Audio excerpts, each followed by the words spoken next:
Bienvenidos and welcome to another episode of Spain on a Fork. Today we're making a recipe from the beautiful region of Valencia, which happens to be where I was born, famously known for their Mediterranean climate and having some amazing architecture. We're talking a Spanish seafood stew from Valencia. This is known as una zarzuela de pescado y marisco. And let me tell you, this is not your typical seafood stew. This is the next level, as it's filled with so many amazing textures and flavors. It's easy to make, and the best part is all done in about 40 minutes. Folks, serve this seafood stew next to a crunchy baguette and a bottle of Spanish wine, more specifically from the region of Gutiérrez, you have yourself a fabulous meal. Really quick before we start, a shout out to a couple of my patrons, Jim Schallert and Barbara Eastman. And guys, thank you so much for being patrons of Spain on a Fork. You know how much I appreciate you. All right, let's just dive right into this. I'm gonna heat a paella pan with a medium heat. The size of the pan that I'm using is 32 centimeters, which is 13 inches. You can also use a standard fry pan here, or even a stock pot if you like. And add in 1/3 cup of extra virgin olive oil, which is 90 milliliters. Make sure you use the good stuff here, is what truly makes a difference in this seafood stew. Leave where you get the Spanish one I'm using in the description box below. While the oil is heating, I'm going to cut one slice from a baguette that's 1 inch thick, which is 2.5 centimeters. We'll also remove the skins from 6 cloves of garlic, and as you know, I like to give them a quick twist as the skin is easily removed. And measure out 12 blanched almonds. You can also use almonds with skins here. Then we'll add the ingredients into the hot pan, and we're going to fry them between 3 to 4 minutes until they're lightly golden fried all around. In the meantime, I'm going to cut one clean tube of squid I bought frozen and thawed out into rings that are 1/4 inch thick, which is a little over 1/2 centimeter. If you can't find this type of squid at your local market, check with an Asian supermarket, as they typically have it in the freezer section. And if there's no squid in your area, you can also use scallops here. After 3 to 4 minutes, in the slice of baguette, garlic and almonds are lightly golden fried. We'll remove them from the pan and set them aside. Now, using the same pan with the same heat, we'll add in the squid rings and mix them around continuously and go between 1 to 2 minutes here.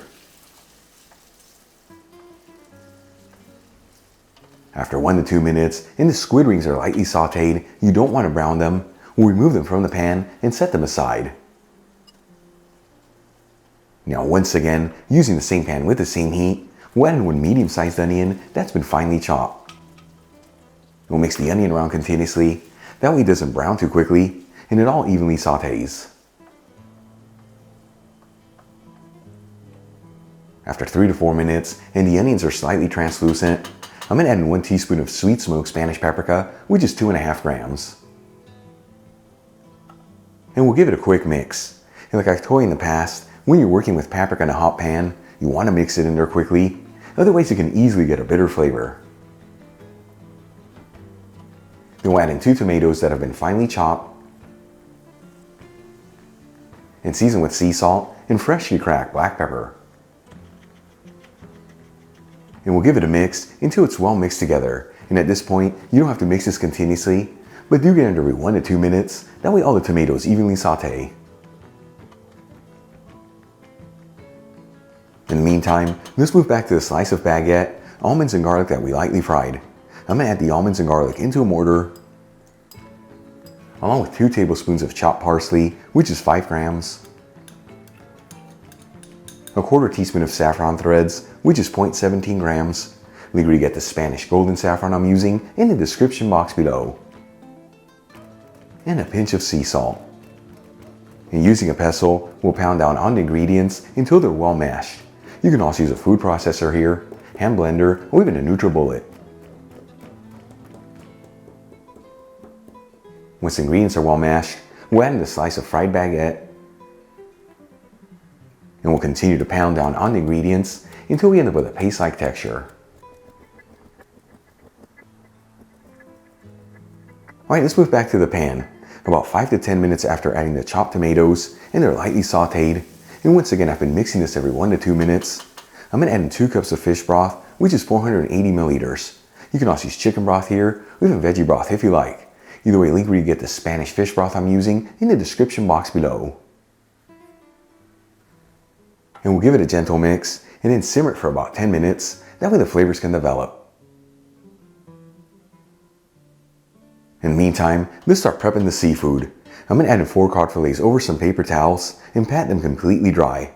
Size of the fillets that I'm using are 7 ounces, which is 200 grams each. And I am using cod about frozen and thawed out, but you can also use the fresh stuff here, as well as any other type of firm white fish. Then we'll season the cod with sea salt and freshly cracked black pepper, and you just have to do this on one side. And then cut each fillet into 2 evenly sized pieces for a total of 8 pieces of fish. And we'll also add in half a pound of raw jumbo shrimp over some paper towels, which is 225 grams, and pat the shrimp completely dry. I'm using red Argentinian shrimp. I bought frozen and thawed out and already peeled and deveined, but you can use any shrimp you like. And we'll season the shrimp with sea salt and freshly cracked black pepper. And once again, you just have to do this on one side. Then we'll move back to the pan. After simmering the broth for about 10 minutes, I'm going to scoop out some of the broth and add it into the mortar with the garlic and almond mixture. Then we'll give it a mix until it's well mixed together. And add the mixture into the pan. And we'll give it a gentle mix until it's well mixed together. Then we'll add in the pieces of cod, and you want to make sure they're all in a single layer and evenly spaced out. And we're going to simmer the pieces of cod between 2 to 3 minutes. After 2 to 3 minutes, we'll gently flip each piece of cod. Then we'll add the squid rings back into the pan, and you want to make sure to evenly spread them around. And we'll gently push down on the squid rings, that way they're fully coated in all that goodness. And also add in the shrimp, and once again, make sure to evenly spread them around.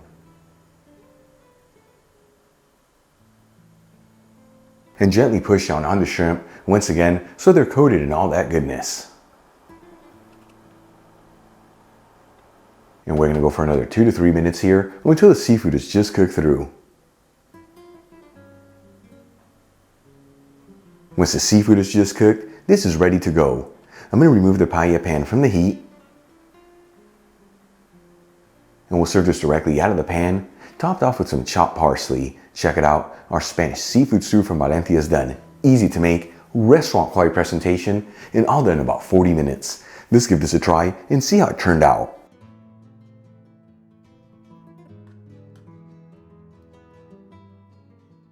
Once again, folks, una zarzuela de pescado y marisco, which literally translates to a symphony of seafood.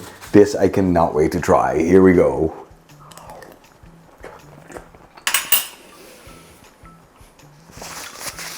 I wish I could pick that up and give you some.